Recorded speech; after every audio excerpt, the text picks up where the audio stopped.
Friends, welcome to our YouTube channel Sri Rawatpura Sarkar Expert Lecture Series. Myself Sakshi Oja, Assistant Professor in Sri Rawatpura Sarkar Institute of Pharmacy. So today we will discuss about the Standard Operating Procedure (SOPs). So what is SOPs? SOP is a set of step-by-step written instruction intended to document how to perform a routine activity. Means जो भी हम SOP prepare करेंगे उसमें हम step by step instructions लिखेंगे कि जो step by step document को प्रिपेयर करने के लिए या जो भी रूटीन एक्टिविटीज़ हैं उनको प्रिपेयर करने के लिए कौन कौन से हमें डॉक्यूमेंट्स को कैसे प्रिपेयर करना है, तो ये होता है हमारा SOPs स्टैंडर्ड ऑपरेटिंग प्रोसीजर्स। कोई भी SOP जो है वो किसी भी फार्मास्यूटिकल इंडस्ट्री की बैकबोन होती है और साथ में ही क्वालिटी अश्योरेंस डिपार्टमेंट का इंट्रीगल पार्ट होती है। तो बेसिकली एसओपी डिस्कस करने से पहले हम ये देखेंगे कि एसओपी की नीड किन को होती है। तो जो भी पर्सन्स होंगे जो कि इस तरीके की एक्टिविटी में से मैन्युफैक्चरिंग हो गया, प्लानिंग हो गया, तो इसमें इन्वॉल्व होंगे, तो इन सारे पर्सन्स को एसओपी की नीड होगी। जस्ट लाइक आपके मैनेजर्स हो गए, इंजीनियर्स हो गए, प्लानर्स हो गए, सेफ्टी ऑफिसर्स हो गए, कंपनी के रिप्रेजेंटेटिव हो गए, और कोई भी पर्सन जो इस काम में इन्वॉल्व है, इस तरीके का कोई वर्क परफॉर्म कर रहा है, इन सारे लोगों को एसओपी जो है एसओपी की नीड होगी। ठीक है, अब हम देखते हैं कि एसओपी को हम कब यूज़ करते हैं। तो पहला तो ये, अगर आपके इंडस्ट्री में रूटीन वर्क चलता है तो हम एसओपी को रूटीन डेली मतलब एवरीडे फॉलो करते हैं, या फिर कोई ऑडिट या किसी रिव्यू की प्रिपरेशन में उसकी हेल्प होती है तो तब प्रिपेयर करते हैं, या फिर ड्यूरिंग द ऑडिट या रिव्यू तब प्रिपेयर करेंगे, या फिर जब हमें न्यू स्टाफ को ट्रेनिंग देनी होगी, उसका ओरिएंटेशन करना होगा, तब हम प्रिपेयर करेंगे, या फिर एनुअल ट्रेनिंग के टाइम हम इसको प्रिपेयर करेंगे। दूसरा है कि एसओपी की नीड क्या है, क्या आप क्यों यूज़ करते हो, कहाँ आप यूज़ करते हो। तो पहला तो ये कि जब भी हमें नए स्टाफ, जो भी न्यू स्टाफ होगा उसको ट्रेनिंग देनी होगी तब यूज़ करेंगे। जो भी हमारे डेली रूटीन वर्क प्रोसेस में जो स्टाफ इन्वॉल्व है उनको गाइड करने के लिए, जो मॉनिटर्स होंगे उनके रिव्यू के लिए हम एसओपी प्रिपेयर करेंगे। साथ में जो भी रेगुलेटरीज बॉडीज़ होंगी उनको प्रिपेयर करने के लिए हम एसओपी प्रिपेयर करेंगे। तो अब देखते हैं कि एसओपीज के ऑब्जेक्टिव्स क्या क्या हो सकते हैं। तो पहला तो ये कि जो भी स्टैंडर्ड ऑपरेटिंग प्रोसीजर्स होते हैं वो क्वालिटी कंट्रोल और क्वालिटी एश्योरेंस सिस्टम को मेंटेन करने के लिए प्रिपेयर किए जाते हैं। साथ में एसओपीज जो है वो एज अ ट्रेनिंग डॉक्यूमेंट काम करती है, जो भी लोग होते हैं उनको टीच करने के लिए, जो भी यूज़र्स हैं उनको टीच करने के लिए। साथ में तो इसको हम कह सकते हैं कि एज अ ट्रेनिंग डॉक्यूमेंट सर्व करती है।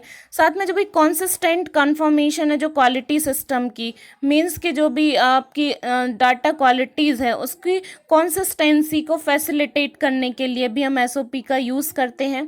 और साथ में जो गाइडलाइंस है उनके एक्यूरेसी के लिए और टाइमली डेटा कलेक्शन के लिए हम एसओपीज़ का यूज़ करते हैं। और सबसे लास्ट पॉइंट ये है कि जो परफॉर्मेंस है सारी उसमें यूनिफॉर्मिटी आए, इसके लिए भी हम एसओपीज़ का यूज़ करते हैं। जो और साथ में जो एसओपीज़ होती हैं वो किसी भी जो आउटपुट मिलता है, अगर हम एसओपीज़ को फॉलो करेंगे, स्टैंडर्ड ऑपरेटिंग प्रोसीजर को फॉलो करेंगे, तो एफिशिएंसी और क्वालिटी आउटपुट मिलेगा, मतलब हमें परफेक्ट मिलेगा, और साथ में जो आउटपुट मिलेगा उसमें क्वालिटी मेंटेन्ड होगी। और इसका एक बेनिफिट ये भी है कि इससे क्या होगा कि जो मिसकम्युनिकेशन है वो रिड्यूस होता है। जब इससे क्या होगा कि मिसकम्युनिकेशन रिड्यूस होगा, मीन्स हमारे पास रिटन में प्रोसीजर रहेगा, तो इससे जो मिसकम्युनिकेशन है वो रिड्यूस रहेगा, और जो भी ऑपरेशंस है वो करेक्टली फॉलो किए जा सकेंगे और सेम मैनर में फॉलो किए जा सकेंगे। तो इसके लिए हमें ज़रूरी है कि ये मेन ऑब्जेक्टिव्स थे एसओपी को प्रिपेयर करने के। अब हम देखते हैं कि कौन कौन से बेनिफिट्स हो सकते हैं एसओपी को प्रिपेयर करने के लिए। तो पहला तो यही है कि जो एसओपीज़ होती हैं वो किसी भी प्रॉपरली जॉब परफॉर्म करने के लिए इंफॉर्मेशन प्रोवाइड करती हैं। साथ में जो पीपल्स होते हैं उनकी सेफ्टी को, जो भी हेल्थ है उनकी, उसको लेके, और साथ में एनवायरमेंटल कंडीशंस को लेके, और जो भी ऑपरेशनल इन्फॉर्मेशन होती है वो सारी इन्फॉर्मेशन को परफॉर्म करने के लिए एसओपीज़ बनाई जाती हैं। तो ये इन सारी चीज़ों में हेल्प करते हैं। जस्ट लाइक कि अगर आपके पास स्टैंडर्ड ऑपरेटिंग प्रोसीजर है तो जो भी स्टाफ काम कर रहा है उसकी सेफ्टी सेफ्टी के लिए गाइडलाइन रहेगी। तो जो भी सेफ्टी हो उसकी सेफ्टी रहेगी तो किसी भी तरीके की उस एक्सीडेंट से वो बच सकता है। उसकी हेल्थ के लिए भी गाइडलाइंस रहेंगी, एनवायरमेंटल कंडीशंस के लिए भी गाइडलाइन रहेंगी, जो ऑपरेशन परफॉर्म करना है उससे रिगार्डिंग इन्फॉर्मेशंस रहेगी। इससे क्या होगा कि जो भी जॉब है वो प्रॉपरली की जा सकेगी। नेक्स्ट बेनिफिट ये भी है कि जैसे हमने लास्ट डिस्कस भी किया था कि ये एज अ ट्रेनिंग डॉक्यूमेंट भी सर्व करती है, जो भी न्यू यूज़र्स हैं या जो भी न्यू स्टाफ है या जो भी एग्जिस्टिंग यूज़र हैं इन सब के लिए। और साथ में एसओपी फॉलो करने से जो वेरिएशंस हैं वो मिनिमाइज हो जाते हैं और क्वालिटी इम्प्रूव हो जाती है। तो इससे क्या होगा कि किसी भी तरीके की एक्सीडेंटल वेरिएशंस नहीं आते हैं। इससे क्या होगा कि जब हम एक ही तरीके का प्रोसीजर फॉलो करेंगे तो जो हमारा रिजल्ट है आउटपुट निकलेगा उसमें वेरिएशंस बहुत मिनिमाइज होंगे, बहुत ही कम होंगे या ना के बराबर होंगे। और जैसा मैंने बताया कि कंसिस्टेंसी ऑलवेज इम्पोर्टेंट है और कंसिस्टेंसी मेंटेन रहती है एसओपीज़ को फॉलो करने से। साथ में ये क्या है कि ऐसा मतलब कह सकते हैं कि यूज़फुल टूल की तरह जो भी न्यू मेंबर्स हैं या जो भी न्यू स्टाफ है उनके लिए एज आ यूज़फुल ट्रेनिंग टूल भी काम करता है। और साथ में एसओपी जो है एसओपी को हम फॉलो करते हैं तो इससे ये पता लग जाता है कि हम प्रॉपर जीएमपी को फॉलो कर रहे हैं कि नहीं कर रहे हैं और कहाँ पे हमें जीएमपी की किस गाइडलाइन को फॉलो करना ज़रूरी है। तो ये सारी चीज़ें भी हम इंश्योर हो जाती हैं।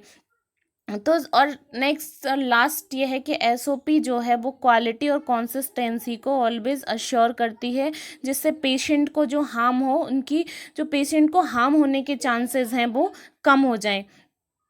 ठीक है, तो अब हमने यहाँ पे देख रखा है कि कितने टाइप्स की एसओपीज़ होती हैं। तो पहला आप देख रहे होंगे जिसमें इसमें लिखा हुआ है एनालिटिकल मेथड।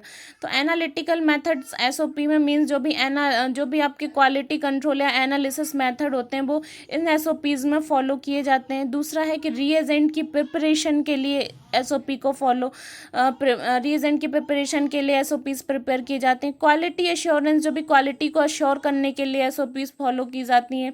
जो भी इक्विपमेंट और एपरेटस यूज़ हो रहे हैं उसको कैसे ऑपरेट करना है इसके लिए एसओपीज़ फॉलो की जाती हैं। जो सेफ्टी गाइडलाइंस और प्रिकॉशंस है उनको क्या प्रिकॉशंस लेने हैं, कैसे सेफ्टी गाइडलाइंस को फॉलो करना है, इसके लिए एसओपीज़ प्रिपेयर की जाती हैं।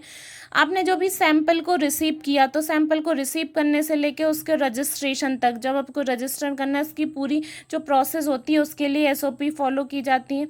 किसी भी इक्विपमेंट से कैसे डील करना है इसके लिए एसओपी प्रिपेयर की जाती है। और साथ में जो डॉक्यूमेंटेशन होता है उसके रिव्यू के लिए कि डॉक्यूमेंटेशन कैसे करना चाहिए, पूरा डॉक्यूमेंटेशन क्या आता है, इन सब के रिव्यू के लिए भी एसओपीज़ फॉलो की जाती हैं।